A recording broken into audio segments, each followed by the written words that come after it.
नमस्कार दोस्तों, कैसे हैं आप सब? आपकी दिन भर की थकान को मिटाने के लिए पेश है यह खूबसूरत कहानी। भाभी, ये चीथड़े क्या रोड से उठाकर लाई हो? सुनीता बड़ी तन्मयता से अपनी अलमारी में रखे सूट और साड़ियों को सहेज के रख रही थी। जल्दी ही उसके देवर की बेटी की शादी है। बस उसी के लिए कपड़ों का चयन हो रहा है।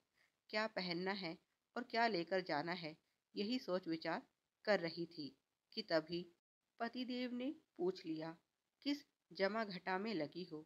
घर की शादी है, इस बार तो अपने लिए कुछ अच्छा सा कपड़ा ले आना। वह मुस्कुराई और बोली, आप भी ना, कैसी बात करते हैं? शादी के शोरगुल में मेरे कपड़े भला कौन देखने वाला है, जो मैं खुद पर फिजूल खर्च करूं। सोच रही हूँ सलोनी बेटी के लिए बढ़िया साड़ी और सूट ले आऊं। अपने विकास की शादी में बहू को मुंह दिखाई में पायल और साड़ी दी थी रमा ने। अब बेटी की शादी में हमें भी थोड़ा अच्छा करना होगा। सलोनी अपनी बेटी भी तो है। हाँ भाई, बेटी के लिए तो करना ही है, अपने लिए भी कुछ अच्छा सा ले आना। सुनीता प्रति उत्तर में मुस्कुरा दी। कुछ दिन बाद सब विवाह के कामों में व्यस्त थे। रमा, सुनीता, परिवार की बड़ी रजनी बुआ, सुनीता की बहू कावेरी, परिवार की ओर अड़ोस पड़ोस की कई महिलाएं वहां थी। रमा सबके लाए कपड़े दिखा रही थी। साथ ही कल भात के प्रोग्राम पर भी चर्चा हो रही थी।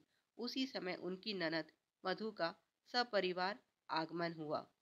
बहू कावेरी उनके जलपान की व्यवस्था देखने रसोई में चली गई।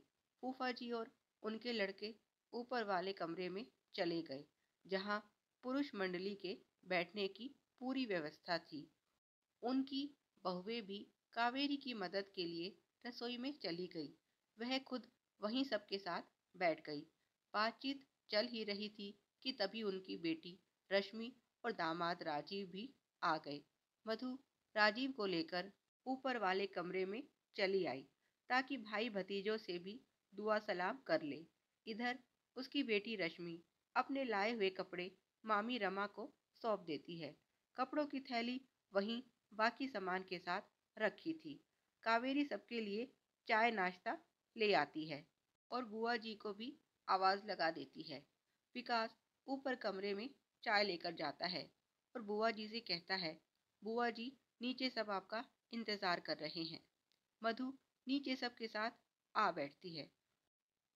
बातों बातों में वह रश्मि के लाए कपड़े थैली से बाहर निकालकर देखने लगती है। इस बात से अनजान मधु कि यह कपड़े उसकी अपनी बेटी लाई है, गलत फहमी का शिकार हो जाती है। वह आंव देखती है न ताव।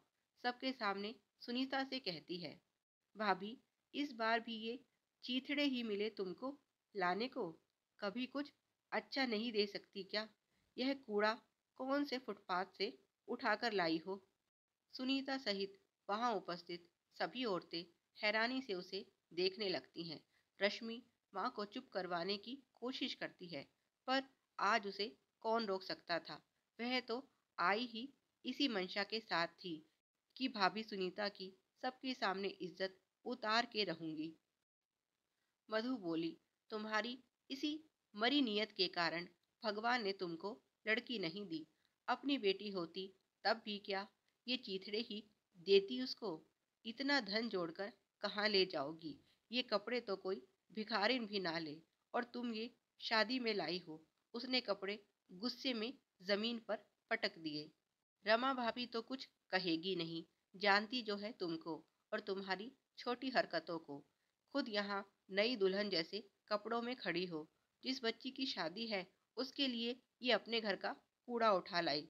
गुस्से में मधु अपनी सारी मर्यादा लांग गई। पास ही रखे एक सूट को उठाकर बोली, ऐसे होते हैं शादी के कपड़े। ऐसे कपड़े तो तुम सपने में भी अफोर्ड नहीं कर सकती।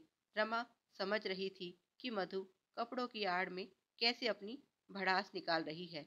इधर माँ की बातें सुनकर रश्मि शर्म से गड़ी जा रही थी। सबके सामने सच कैसे बताए वह? उसने तो रात को ही माँ से पूछ लिया था कि वह सलोनी के लिए क्या लेकर आए। उस समय माँ ने कहा था ज्यादा खर्चा करने की ज़रूरत नहीं है। जो तेरे बेड में सबसे बेकार कपड़े पड़े हों ले आना। वैसे भी ऐसे में किसको फुर्सत है तेरे लाए कपड़े देखने की। वैसे भी तेरी मामी सुनीता से खराब कपड़े और किसी के ना होंगे तू देख लेना। उसकी छोटी हरकतें सब जानते हैं। तेरी शादी में भी तो सारा किया धरा उसका ही था। अब वही माँ सबके सामने उसकी इज्जत उतार रही है और तो और उसकी बात भी नहीं सुन रही। मधु की बेटी रश्मि की शादी वर्ष भर पहले ही हुई थी। इस बार उसने अपने दोनों भाइयों को साफ साफ बोल दिया था, यह आखिरी भात है। ऊपर से भांजी का, मुझे भात अच्छा चाहिए। देवरानी जेठानियों के बीच मेरा मान रख लेना। मैं सबको बोल चुकी हूँ कि इस बार तुम 5 लाख का भात भरने वाले हो। इसके साथ ही 5100 की माला चाहिए। कपड़ा लत्ता सब अच्छे से अच्छा होना चाहिए। साथ ही रश्मि के लिए 11 छोटे बड़े सोने चांदी के गहने भी होने चाहिए। मेरा हार ना ला सको तो कम से कम एक सोने की चैन जरूर लाना। बाकी अपने जीजा और भांजों की सोने की अंगूठी ले आना। अब बहुओं को क्यों नाराज करना। उनके लिए सोने के ना सही चांदी की पायल तो ले ही आना। मान में बड़ी मान 2100 की और छोटी मान 500 की कर देना। बस इतना सा कर देना। ज्यादा तो मैं मांगती नहीं। रही रश्मि के कपड़ों की बात तो वो मैं उसे उसकी पसंद से दिलवा दूंगी। तुम कैश दे देना। जब रमा और सुनीता को उसकी मांग का पता चला तो दोनों सन रह गई। रमा का काम अच्छा था क्योंकि दोनों पति पत्नी अच्छे पदों पर आसीन थे। पर सुनीता के पति की आमदनी से घर खर्च भी पूरा नहीं होता था। उसका बेटा बहू दोनों काम करते थे जिससे जिंदगी की गाड़ी सुचारू रूप से चल रही थी। ऐसे में इतना भात भरना उसके बस में नहीं था। रमा ने भी इतना भात भरने में असमर्थता जता दी। उसकी भी दो बेटियां शादी के योग्य हो गई थी। ऐसे में उसे उनका भी सोचना था।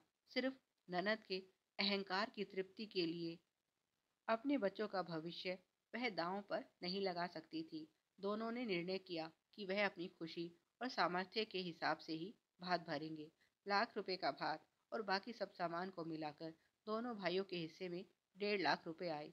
रमा के 1.5 लाख रुपए ज्यादा रकम नहीं थी, पर सुनीता के लिए ये रकम बहुत थी। उसके परिवार की सीमित आमदनी में यह सब करना आसान नहीं था। फिर भी अपना फर्ज उसने पूरी निष्ठा से निभाया। मधु को भात पसंद नहीं आया क्योंकि ये उसकी आशा के अनुरूप नहीं था। इस कटौती के लिए उसने सुनीता को उत्तरदायी समझा।